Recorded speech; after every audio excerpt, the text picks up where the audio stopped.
Good morning, everyone. Welcome back to another episode of Lessons Learned, the dumbest thing I've ever done with money. My name is Suzanne, and I'm the head coach at G.R.A.C.E Financial Coaching. And today I have Ben Bressington with me. Ben is the CEO of Automate Boring, where their goal is to make the business world more efficient, one process at a time. Be still, my little heart. Ben and his team specialize in RPA, which is Robotic Process Automation, as well as custom AI solutions, which help businesses focus on what they do best, leaving the repetitive and tedious tasks to the sophisticated automated solutions. Hey, Ben, thanks for joining me today. Hey, Suzanne, I'm excited to be here. Yes, excellent. Well, tell us a little bit about Automate Boring and what you guys do. Well, I tell people all we do is automate the boring stuff. So everyone's heard of ChatGPT, but most people are like, I still don't know how to use that bloody thing, and I'm not sure what's going on, or it doesn't sound like me. And I'm like, well, that's okay, because you know what? All that invoices or those receipts you need to process or that proposal you need to write, what if you could automate all of it or maybe half of it to save yourself like 50 minutes or save yourself 30 minutes? Would it be worth your time? And all we do is literally help people automate boring and repetitive tasks. This is how I helped a client this year literally scale from $250,000 in tax credits to well over $100 million in tax credits processed in less than 6 months, because we automated the 2.5 hours of work that an accountant was doing. And so once we got rid of it, our AI was able to do all of that work in 60 seconds. And all that meant was, instead of them only processing 500 files a month because of burnout, overworked, frustrated accountants pulling out their hair and looking like me, they were able to process 100,000 of them per day. Oh. That's the difference. So imagine, and all this AI stuff I know is confusing, completely overwhelming for most people who still are confused how the hell their iPhone airdrops stuff to their computer, right? So the thing is we become the automation specialists for any type of business, and we become your partner in AI, because you know what? You don't want to use every AI tool. You want to use the tools that work for you, that honestly help you get shit done. That's all. Yeah. And we help you become more profitable and peaceful. And sometimes employees hate us because we take away what they do. And this is one of the biggest problems we're finding with automation, and why your employees may actually be reluctant, because of they're scared of their job. And the thing is, their job is defined by them sitting at the printer scanning in those invoices or manually doing data entry. So if the computer now does it, what the hell do I do? Yeah, that is scary. What do think, you say to those employees? And this is one of the things that most people are really getting stuck with right now, is the resistance being created by people, rather than going, we're not getting rid of you. I want to make you more profitable. And literally, I believe the future is where the human is actually running multiple AIs around them so they get more efficient and more done. Because if they don't, they will be replaced by a bot. And this is the problem, if that makes sense. Yes, absolutely. I think one of the things I was going to say before you brought up the employee thing is, what do you say to those people who are scared to implement these tasks or implement these tools at the expense of their team? And you're saying what this really is going to do, or has already done, obviously, has just made them more efficient, has given them more time to do the things that AI can't do yet? Yeah, 100%. Like AI. So I'll give you an example. There was one client we worked with where we did a reconciliation process where they had to download like 10,000 reports 3 times, 10,000 PDFs 3 times. The computer went in and did it, and it found a few $100,000 in underbilling or overbilling from their vendor. So the thing is, it saved them money, but their employees weren't able to do it because it's such a time-consuming task. And there's many companies you've got vendor relationships with that, when have you audited the numbers? You're like, I'll get to it this weekend, but you know what? This weekend kind of happens, and that beer and the couch or the Netflix rundown just sounds a hell of a lot more appealing, right? This is the reality of life. So for a lot of people, automation is scary if you've defined your job or your role around tasks. And what we need to see is, how do you have a conversation with people to show them, by embracing AI, you're more valuable to me. Because as soon as that Tesla robot walks in here and actually can load paper into the printer, I can guarantee it's going to be there. So what the hell do you do then? Right. Well, if the Tesla robot can also fix the printer, which is broken every other week, that would also be ideal, but I'm sure we'll get there eventually. 100%. And this is the thing. And like, I'm fortunate enough to be in the home of Walmart in Arkansas right now. So Bentonville, Arkansas, right? They've already got drones delivering your lunch. They've Oh, already got, like, you go into the stores and you'll have one checkout attendant running 200 self-checkouts. Like, and they're already testing, like, the technology they're testing here with loading their products, filling stuff, like you name it, is how they're augmenting humans is amazing, right? mhm. So it's here, it's coming, it's happening in ways faster. Like you can already have a heart operation where the heart specialist is no longer in the room. They're on the other side of the country or the world, remotely operating the thing that's cutting open your chest and playing with your tickler, right? Oh, So the thing is you're like, AI won't touch my job.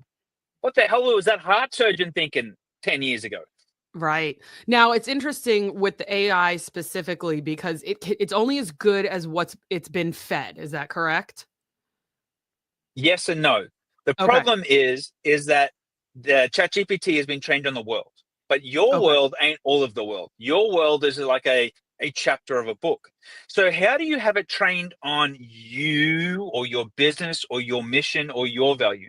And this is one of the things we've actually rolled out for our clients is that we actually just deployed a think of ChatGPT that anyone can have a conversation with and literally design the AI they want to then do the task for them with no coding required.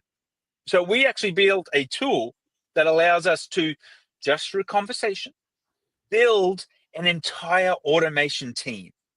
So I'll give you Wow. an example, right? I wanted to write a newsletter, but I am a lazy mofo and I don't like sitting down and having to write a newsletter. So I'm like, hey, AI, could you build a team of editors, not just one person? I want a researcher, I want a validator, I want a trend analyzer from Reddit, Twitter, Hacker News, Google Search News, you name it. I fed in all these types, right? And then I wanted to pull all the latest articles. I want them to summarize those articles. I also wanted it to summarize videos or podcasts that I know have good content, right? Listen to all of that type of stuff, analyze it, and suggest the newsletter topics where it then gets handed over to a writer who will actually write it. And I actually built 5 different AI writers, right? Wow. All in 5 minutes, bear in mind, using our tool, because they all have a different persona. They have a different backstory.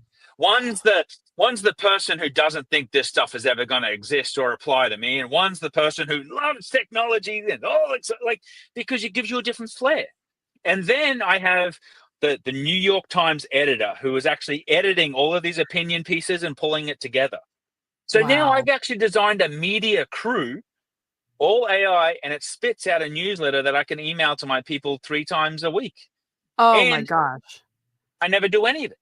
Right. Like, That's get this, incredible. the next part of this, of what we're adding, is conversation is huge. I love conversational audios, right?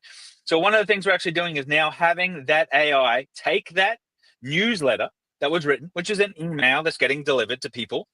It Mhm. actually converts it into a conversational audio like a podcast with 2 speakers.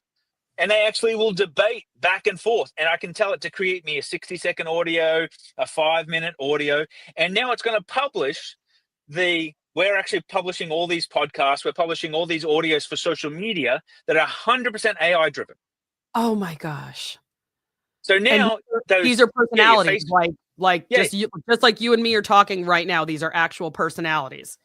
we program that into them. Yeah, their personalities. But now all your Facebook stories, you can actually have these 2 voices arguing with each other about whatever was in the news today or whatever was released by this company or what this report means. But we can actually design it to do it 10 different ways. I'm Wow. doing this for an essential oils company, because we can talk about all the oils in different ways and the recipes, and you've got your cynic of these health treatments, and you've got the person who loves it because it's all good. But you now don't have to do any of this. So Wow, that's now incredible. the augmenting the content publishing becomes so much easier. Now we get more results because we're Because competing in a most world of your of time is going to be more. spent, let's be serious. We're spending time right now creating content, right? So Yeah, two 100%. humans are sitting in front of two different computers, utilizing electricity, utilizing, time, which is the most important thing that we have. But let me share the secret. Most people will sit here and do this and they'll go, okay, Suzanne, just let me know when you publish it. I'll say, Suzanne, give us the file. Because once we've got the file or the recording, I'm going to load it in my system. My system will turn it into 20 different tweets, 20 different Facebook posts, an Instagram post, a LinkedIn blog. It'll actually have 5 different audio conversations created around this conversation of people debating what was on this podcast today. Oh my gosh, that's insane. Now that's social media fodder. Does that make sense? Yes, absolutely. And it's not just a reel of you and me talking for 30 seconds. No. It's an analysis of what we talked about for those 30 seconds. And we can have someone else, the AI, have its own damn opinion of this Ben guy's a complete idiot, blah, blah, whatever. Who cares? Honestly, who cares? Because it's still going to create comments, traffic, likes, engagement, and attention is king. So we're talking about AI for the use of content, but people are like, yeah, but I'm a construction worker. Okay. Or I run a home services business. Who's answering your phone? Why is your phone not being answered 24 hours a day? Who's replying to text messages? And they go, I never miss a text message. I'm like, how many text messages are unread or unreplied to? Oh, 22. I'm like, yeah, but that's how much in deals? Like, what the hell are you talking about? Like, if you think you reply to every call and every email and every text message, you will be replaced by AI because I can guarantee you're inefficient. Yeah. And you mentioned earlier, we're going to get to that over the weekend. Just like FYI, guys, like it's okay to have a weekend to yourself. You're allowed to have time off. You don't have to be focused on your business. I literally just sent out a contract last night and the whole thing was already predetermined. I made 2 edits and I sent it over via, e-sign, e-signature, digital signature. And it magically showed up in my inbox completed this morning. And 100%. I remember when I didn't have that. And even just that small little tool in signing new coaching clients has been a game changer for me. We'll give you another easy example. A client, like an architectural firm, they've got hundreds of like furniture vendors, carpet vendors, tile vendors, you name it, right? Pain in the booty. And one of their big problems is they get a catalog from these vendors, and then they have to email each vendor for the price list, right? So now, because they don't have, these are too bougie to have an online price list, right? Who would want that heavens mess, right? So this is not IKEA, right? So the thing is we're building an AI right now that literally logs in every Monday, once a month, emails the vendor and goes, hey, where's the price list and what's in stock? So then they'll reply to that email. They'll reply to that email sometime over the next 1 to 21 days, right?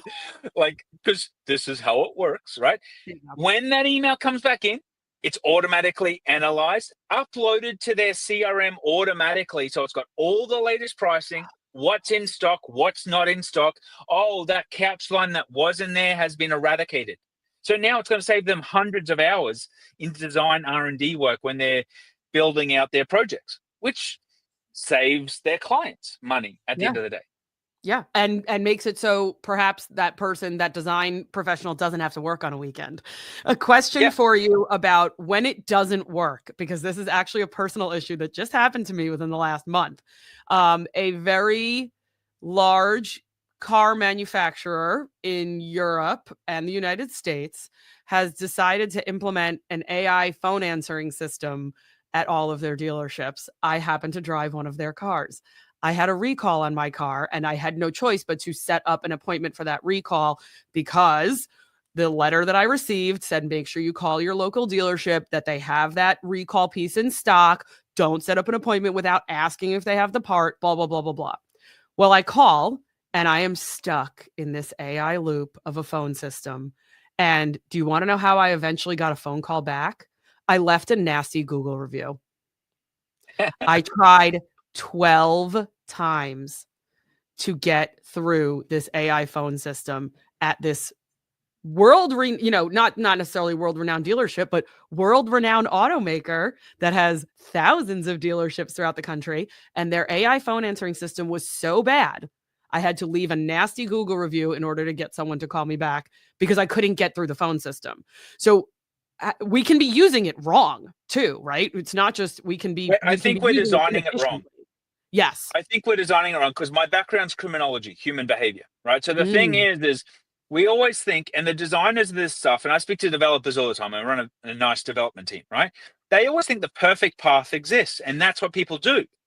But the thing is they're going to take your website and call while the baby's screaming in the background. So now which voice is being processed, right? Or are you just frustrated and angry and it doesn't know how to pick up your dialect, your language? So they may have trained it on their perfect English dialect, right? Not for the Southern broken Australian, because when I call a system, it thinks I'm a convict from another country and treats me like that, right? So the thing is voice is really challenging in itself, but it's getting 100 times better. But the problem is you have to design an AI that actually is optimizing and has to take every iteration, every experience to improve. And this is what a lot of people don't do, right? Because, any automation we build for clients, it'll fail from time to time. It may fail more than it succeeds, but we build in a loop to go, okay, why did it fail? We just found out from one of our clients, they go, here's how we process our invoices. Simple, right?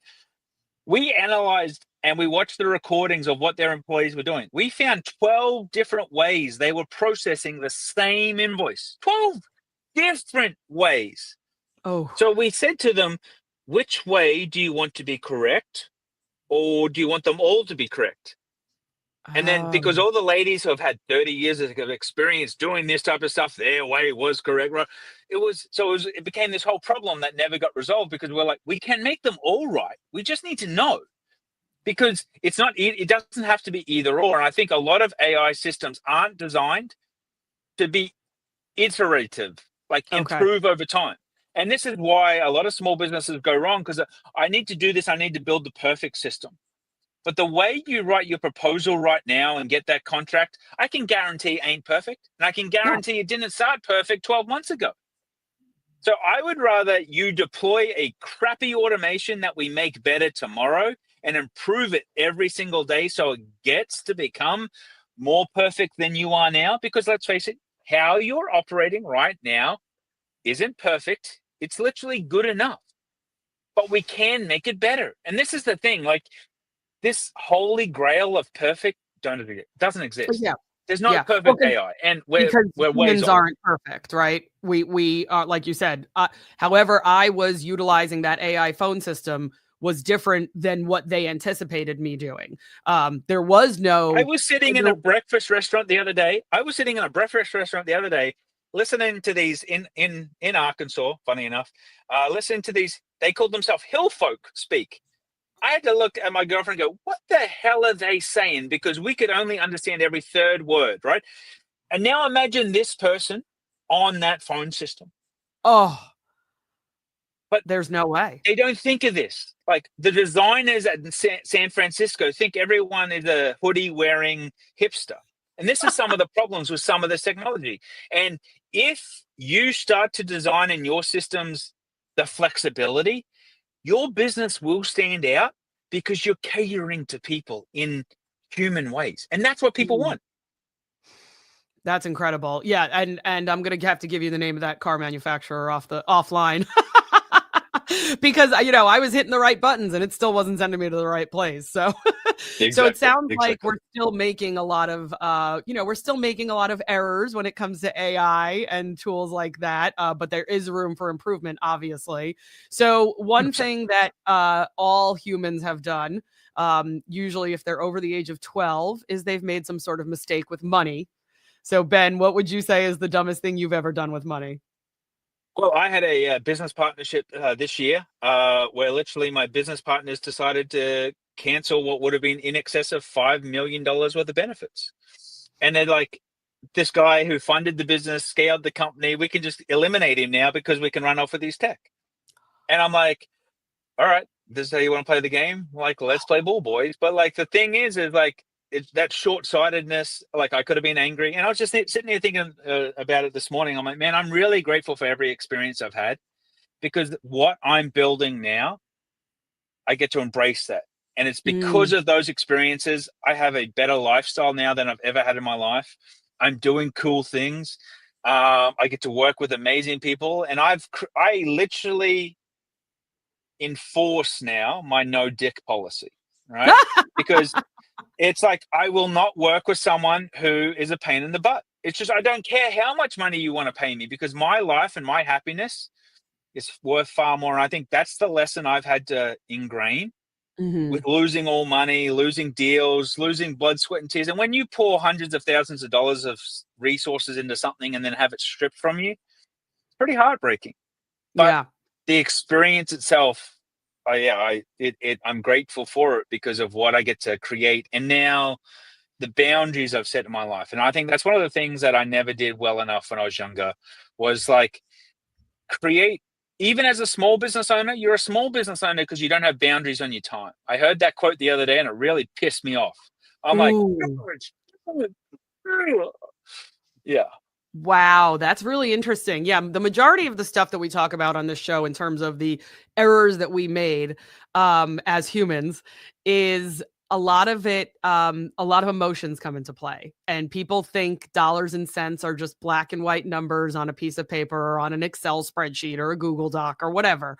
But there is definitely an emotional toll that money takes in both directions. And when something goes wrong with it, suddenly we realized that maybe we were doing things with our money that were emotionally driven and maybe not intellectually driven. 100%. Yeah. Yeah. So Eh, now yeah. partnerships, you've heard the to go back to cliches for a second. You've heard the old adage of the only type of ship that always sinks is a partnership. Yep. And so in terms of boundaries, how have you kind of taken those lessons that you learned earlier this year and used them moving forward with your current partnerships or future partnerships? Well, I always go, okay, what happens when this goes wrong? What happens is, so how does this go wrong? So you do the pre-mortem. Like, what are the 10 different ways and how are we going to resolve this? What's the way out? Sometimes there's no answer. So you have to create some rules for how it would be handled, right? So I call it for a rule, the rules of how we're going to play in the sandbox together. But also when we want to get out of the sandbox for whatever reason, because the underwear just doesn't go on the same way it did a year ago, well, that's fine, right? Like, you need to handle for that, because sometimes people burn out and like they Yeah. just don't want to do it anymore. Doing it is like they would rather go to the dentist than do it, right? You have So to respect that. we need to have an exit strategy, which would be Yeah. the old school business textbook way of implementing that. Yeah, and like, I literally just signed another deal today, which is a strategic partnership deal. And he goes, well, we don't have a plan for how we're going to handle it once we hit these milestones over the next 2 years. I'm like, no, but what I do want to do is create room for us to actually have a conversation, and then, because there's so much we're not going to know. And we can't handle that now. But what we will do is we'll always do what's best interest for the business and for both parties equally. So the thing is you may get 2 years in, you're like, okay, my wife wants us to retire now and I'm done. So how am I going to scale you to 100 million if you're already like, I'm out? I'm Like, out. Yeah. it's not going to work. So Mhm. sometimes, yeah, like you also have to cater for what you don't know. And that's bigger than actually what you do know. Yes. The fear of the unknown, I think, will keep people um in their box in the small Oh, business 100%. that you just mentioned. And Yeah. so if they don't have even an inkling of things that are going to come, if you can't sit down and say to yourself as an adult, I don't know everything, oh, you're going to So, be in okay, it here's for the something long haul. I'm going to rub your audience wrong right now. Is that all right? I'm going to rub Yes, them in the absolutely. wrong direction, right? I've been the small business guy. I've struggled with it as a small business owner for many, many years. I've been fortunate enough to work with $60 billion companies, right? Um, Fortunate and stupid all at the same time. right? Same breath. So the thing is as a small business owner, it is true, 100% true, that you could be doing half the work you do right now, spending half the time you spend right now, and making double or quadruple the money you make now. A lot of people hear that and they're like, that's crap. Who can replace me? And I'm the secret sauce here. And I'm like, if you're the secret sauce, you are always going to be a small business. You have a glorified job. And that is the hardest pill to swallow. Because I can promise you, you don't have systems. Like, you need to go on vacation and see what happens to your business. Yeah. Yeah. I coach other coaches who have had less experience than me. And, typically, I am pushing the automations in the sense of, I was one of the first people to do a training for my coaches on using ChatGPT for their newsletters, because one of the biggest things that people say to me is, I don't know how to write. I wasn't a good writer in college. This is why I work with numbers. I don't know how to do writing I'm well. dyslexic. I don't know how to do a blog. Right. I'm dyslexic. I have ADHD. I don't care if you can sit down in front of ChatGPT or whichever OpenAI tool that you're using. You can come up with a blog, which can then turn into a newsletter. And a coach I was just working with that's going to make your head spin. I feel badly for you right now. Their first question to me was, how do I move my newsletter from an email system where I'm blind carbon copying everyone on my list? How do I move that to a different system? I almost fell out of my chair. I didn't realize anybody was still doing that anymore. Yeah, but those processes exist in billion-dollar companies, though. Like, you'll be amazed. You're like, oh my God, they're a big business. They must have their stuff together. No. They've usually got more stuff out of the box than you think is in the box. And the thing is they just make more because they got more transactions happening. So the thing is this envy of looking at other people. I'm like, okay, you've got it working for you now. Let's transition it up and keep continuing to improve it. What I think it's sad is they aren't looking to improve as frequently as they need to. How do I improve my newsletter by 1% every day or every week? I'm like, what is your improvement goal? I say to my entire team, how do we grow our company 1% every single day? Do one thing that's going to make us better tomorrow. And I train my entire team in all these new technologies, all these new tools. And I go, how do you want to implement this in your job? That's how we ended up creating our AI that builds AIs. Because not everyone on my team is a programmer. So my customer support team were like, hey, I love this. I can see 20 ways I can do it, but I don't know code. I'm like, good point. 2 months later, my team literally turned around and go, here, now you can literally deploy it without IT. And one final thought for some people. Yeah. Your IT team could be the dangerous people in your company, because they will hamstring you, because their job security is built around everything you don't know in IT, but also their limited sandbox. And the thing is, the world of development and the world of IT is changing so quickly that your inability to embrace new tools without throwing out your old systems is literally what's keeping you small. I was going to say, it's literally what's going to kill the business at the end of the day. 100%. Yeah. 100%. Oh, that's incredible. It makes me think of a very large company that's headquartered where I am, not Walmart, that attempted to get their IT staff back in the office after COVID. And the IT staff literally mutinied and said, we are never stepping foot back in the offices again. And the company had to break out new policies for just the IT department in order to keep them happy. If that's what one department in your business can do, and by the way, this is a multi-billion-dollar corporation that's headquartered here. If that's what your IT department can do, you're not on solid footing. Yeah, but how is your IT department growing, improving, learning? Just because they know how to use it doesn't mean they're learning. They've been doing that thing the bad way for 20 years.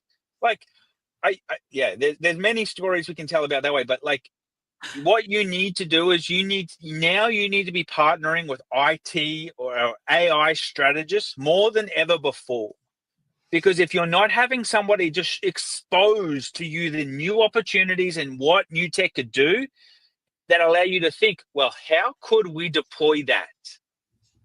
You're missing out on a gold rush, absolute gold rush for your itty bitty business. And like, my goal is to literally have a less than 10 person company generate $100 million a year in recurring revenue. That's my goal. And I'm doing it while I travel around the USA with no head office. Wow. No headquarters, right? Everybody's just where they need to be. Everyone's where they need to be, when they need to be there, virtual, automated. If you're doing it more than once, how do we automate it? How do we deploy it? We are now operating literally in 90 languages. And I know convict English. Right. So the thing is like, that's Australian English if it didn't translate. And if you don't know what that is, it's a little bit like Boston, right? So it all kind of sounds the same. So the thing is hopefully this conversation has been valuable to people. Yes, I really appreciate it, Ben. This has been great. I think one of the biggest things that our audience will take away from this is that there are a lot of small business owners listening, and not to at least be afraid to implement the lowest level of AI in your business and see what it can do for you in those automations.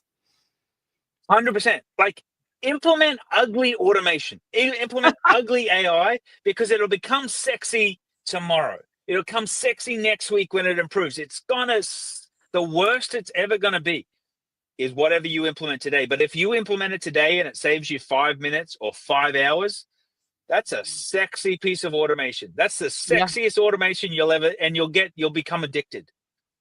Yeah, I love it. And it'll save you 50 hours in a year from now, right? So that's great, Ben. I really appreciate it. Thanks for joining us today. I hope everyone will, all of Ben's contact information is in our show notes, and you can find them at automateboring.net. And Ben, thanks for joining me again. And I hope everyone will join us next time for another episode. Have a good one, Ben.